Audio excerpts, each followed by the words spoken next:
So malinaw po ano, so wala po siya mga bagong upload po kung tutuusin. Kaso nga lang ho, nakita natin ang lalaki po nung kanyang views. Ang taas po nito, halos record high po ito.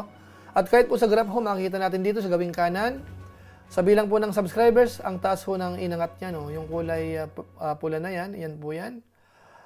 Yung views naman ho, ganun din.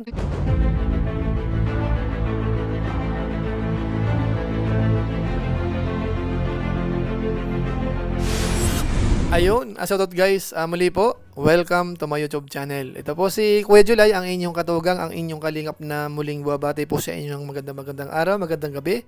Saang panig man po tayo ng mundo naroon. At sa araw na ito, panibagong vlog po tayo. Pag-usapan po natin sa ngayon ay yung patungkol po sa YouTube channel po ni Kuya Robin or ni Indiano Bicolano, na kung saan ho, napansin natin nung nakaraan, tumaas po yung views.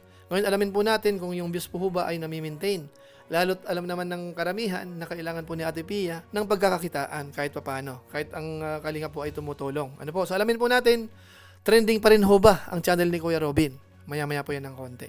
Pero bago po yun, siyempre paalala mo na si Kuya July, baka sakaling meron po ditong hindi nakasubscribe sa ating YouTube channel, wag natin kalimutan, July Paunil. Tapos, pakipindot lang po yung notification bell button para lagi po tayong updated sa aking mga video upload. Tapos yung ating Facebook page po, July Paunil 2.0, pwede po nating i-follow at saka po pwede pong i-like. So maraming salamat po sa inyong lahat. At huwag po natin kakalimutan, Kuya Bal Santos Matubang Kalingap Rab, pakisuportahan po ang kanilang YouTube channel. At palagi po nating panoorin araw-araw. At isama po natin yung ilan sa mga kasamaan po natin, mga Lingap partners ho. Mga kasamaan po natin, pwede po nating suportahan ang aming mga channel. So maraming salamat po sa inyong lahat. Ngayon tuloy na po tayo. Pag-usapan na po natin itong patungkol po sa YouTube channel po ni Kuya Robin. Na kung saan ito po ay requested ho ng ilan sa mga supporters natin, mga viewers. Kapag nagla-live po tayo, may mga nababasa tayong comment, interesado po sila. So sa pagkakataon pong ito, gagawan ko po ng review, channel review, para magkaroon kayo ng idea kung yung inaasahan nyo po ay nangyayari or hindi. Para kahit paano, kung sakasakaling humihina, pwede po nating suportahan. Ano po? So ang gagawin po natin, isa-isahin ko po yan, pakita ko po yung statistics, yung channel niya mismo, tapos yung ranking po nung nakaraan. Para medyo may guide ho tayo kung ano nga ba ang itinatakbo. Bagamat alam naman po natin, ang pinakadahilan po niyan kung bakit na trending po yan, dahil nga po namatay na po si Kuya Robin. At nag-viral po yan, napag-usapan po yan ng marami. Ano ho? Ngayon ang mga concern po ng karamihan, si Ate Pia, dahil sinasuggest nga po nung marami, si Ate Pia ay po pwedeng ituloy yung channel po ni Kuya Robin. Kahit ho magbibigay ng mga update, pag-aaral ng mga bata, sitwasyon po nila. So marami pong nagsasuggest ng ganon. So sa ngayon ho, hindi pa ho maasikaso yan kasi nga po si Ate Pia ay nakahiga pa. Nagpapagaling pa po sa kanyang tama nung nakaraang aksidente. Ano mga kabayan natin. Pero sa ngayon ho, tingnan po natin ang channel. Kumusta nga ba? So unahin muna natin sandali po yung dating ranking bago pa po namatay po si Kuya Robin. Alamin po natin ano nga ba ang kanyang rank noon. Ito, puntahan po natin yung dating ranking nung nakaraang buwan, May 2026. Hanapin po natin kung ano po yung rank ni Kuya Robin noon. Bali dito ho, buhay pa po si Kuya Robin dito. Ang kanyang rank po ay nasa rank 24, Indiano Bicolano. Nagkaroon po siya ng 180,000 views lang po. So napakaliit po nito, ano? Nung buwan na yan, ang nanguna po dyan ay sina Kalingap Jomar, Kalingap Edo, and so on. So yan po nga Kalingap, medyo malayo-layo po siya. Rank 24 lang ho si Kuya Robin nung mga time na yon. Pero ang maganda po dito, nung nangyari na po yung aksidente, napag-usapan na po siya. Tapos nung ating nireview ho, nung para sa mid of the month, si Kuya Robin ho ay nag-rank 1. Panoorin natin. Bali, mid of the month review po ito.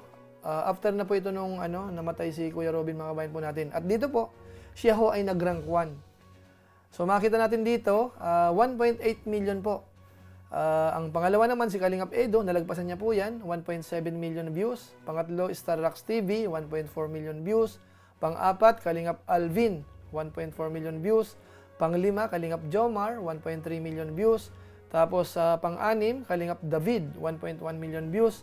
Pang-7, Mr. Bentiboy Vlog, 1.1 million views. Tapos sa bandang baba, pang-8 natin, Kalingap JJ, 1.1 million views. Pang-9, Kalingap Mikoy, 987,000 views. At saka po yung pang-10, Kindred TV, 967,000 views. Bali po, June 15, 2026 po ang date nito nung na-review natin. Based po yan sa 30 days time. Kaya kung makalingap, yun po yung ranking po natin. Yung para sa mid of the month review po natin as of June 15, 2026. Bali, 30 days time po yan. Ano mga kabayan po natin. So ngayon naman po, puntahan natin yung pinaka-statistics. Kung ngayon ho tayo magre-review, kumusta yung 30 days time period na data. Ito naman po yun.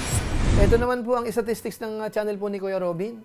As of today po ito Bali, June 25, 2026. Based sa 30 days time, tingnan natin yung kanyang video views po for the last 30 days ay umabot po ng 2.3 million. So, umangat pa po compared natin nung nakaraang buwan. Tapos, yung bilang naman po ng subscribers na nadadagdag, nasa 11,000. So, napaka-organic po niyan. Marami pong nadadagdag sa bilang ng subscribers. Tapos, yung nanonood naman po ay umaabot ng 2.3 million. Ang taas po nito. Halos record high po ito. At kahit po sa graph ho, makikita natin dito sa gawing kanan, sa bilang po ng subscribers, ang taas po ng inangat niya, yung kulay pula na yan, yan po yan. Yung views naman ho, ganun din, halos pareho yung pattern. Ang laki po ng itinaas. Okay po, so ituloy po natin yung data. Ang bilang po ng subscribers ni Kuya Robin sa ngayon ay nasa 331,000.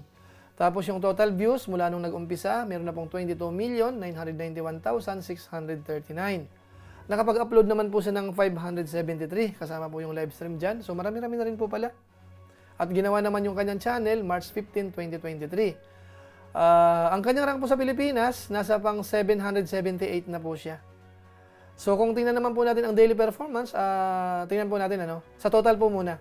Pagdating po sa bilang ng subscribers, nagkakaroon po siya ng 367 araw-araw.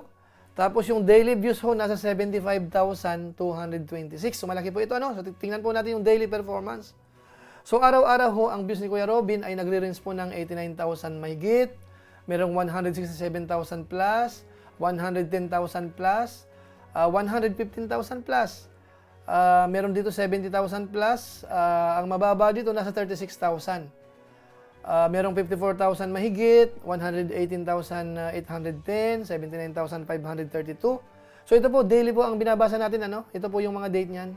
Halimbawa, nung June 21, 63,844. Pero pagdating po sa bilang na yung date na June 24, 71,000. So, kung kukunin po natin ang average nito, nagre-range na po yan ng 75,226. So, malaki po yan. At kung atin pong titingnan, wala ho siyang bagong upload. Meaning, mga lumang videos po yan ang pinapanood po ng mga viewers natin.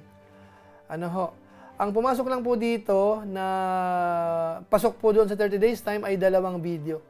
Pero kung titingnan po natin yung para sa buwan ng June, halos wala ho siyang upload, lumalabas. Pero ang kanyang average views po ay umaabot ng 2,256,765. So, maganda po, magandang itinatakbo po ng channel ni Kuya Robin. Kahit wala po siyang upload. So, yun ang kabayan po natin, lalo pong tumaas. 2.3 million views na ho. Galing po dun sa 1.8 million, ngayon naging 2.3 million. So, pataas po siya ng pataas, mga kabayan po natin. Bagamat siyempre, tayo po ina-analyze natin, kasi nung tiningnan ko po yung kanyang channel, wala naman po siya mga bagong upload. So, ang tanong po dito, saan nanggagaling yung mga views na yan? So, madali lang po yan. Dahil po sa kanyang channel, meron po siyang ginawang shorts, meron siyang video upload, may konting live stream, noong mga nakaraang buwan. So, ang nangyayari ho, yung mga lumang video ho ni Kuya Robin ay pinapanood po ng marami. Kaya po nakalikom siya ng maraming views sa ngayon kasi nagka-interest po yung mga viewers. So, para maniwala ho kayo, silipin po natin yung kanyang channel. Ito po yun. Ito naman po ang status po ng channel ni Kuya Robin, mga kabayan po natin. So, isa-isahin po natin sa upload po muna. Ang pinaka-latest upload ho ay 4 weeks ago. So, matagal na po ito, wala siyang bagong upload. Pero ang views po niyan ay 21,000. Yung sinusundan naman po niyan ay nasa 19,000 1 month ago. Tapos 19,000 po uli 1 month ago.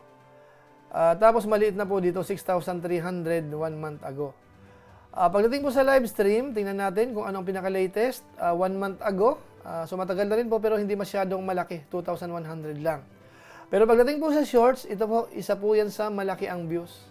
Kahit po walang bago, pero makita natin dito, merong 101,000 views, 396,000 views, at meron po siyang 429,000 views. 190,000 views, 181,000 views. So, ang dami po, malaki ang views dito. Ito, 240,000 views. Meron siyang 17,000 views. 28,000, 95,000, 21,000. Meron siyang 125,000 po sa bandang baba pa. So, ibig sabihin ho, ang karamihan po sa views niya ay galing po sa shorts. At saka sa mga videos naman ho, pinapanood po yung mga luma. So, kahit paano ho, may revenue po ito na matatanggap po si Ate Pia. So, ayun mga kalingap. So, malinaw po So, wala po siya mga bagong upload po kung tutuusin. Kaso nga lang ho, nakita natin ang lalaki po nung kanyang views, lalo po dun sa shorts. So, ibig sabihin ho, kahit po yan nasa 2.3 million, ang possibility po niyan, yung revenue ho, ay medyo mahina-hina. Pero meron po yan. Kasi hindi lang naman po yung shorts yung pinanood ng mga viewers natin. Pati naman po yung mga upload niya. Kaya kahit paano siguro may revenue naman po yan. Huwag kayong mag-alala. Pandagdag na po yan sa mga panggapanggastos po nila sa bahay nila, sa pag-aaral ng mga bata. Dagdag po dun sa pagtulong naman po ng Team Kalingap. Kasi nga ho, si Kuya Val Santos Matubang naman po, alam natin, talagang may commitment siya para tulungan sina Ate Pia. Tapos si Kalingap Rab naman po ay nakaalalay. Nung nakaraan nga po, ipinasyal yung mga bata. So, ganun po ang alagang Kalingap, masasabi po natin. So, maraming salamat po sa Team Kalingap sa inyong tulong, kasama po yung mga supporters at sponsors, mga kabayan po natin. So, yung patungkol naman po sa pagtutuloy ng channel, yan po ay maganda yan. Kahit ako po nagsasabi, kung may tutuloy na Ate Pia yan, actually kung po pwede mag-live na ngayon, may magsiset up na, kahit nakahiga si Ate Pia, may manunood po niyan. So, kaso nga lang, siguro hindi pa ho masyadong maasikaso, o kaya baka naman ho, hintay na lang na gumaling, para hindi na po makaapekto sa kanyang kalusugan o kaya sa kanyang pagpapagaling ng kanyang sugat.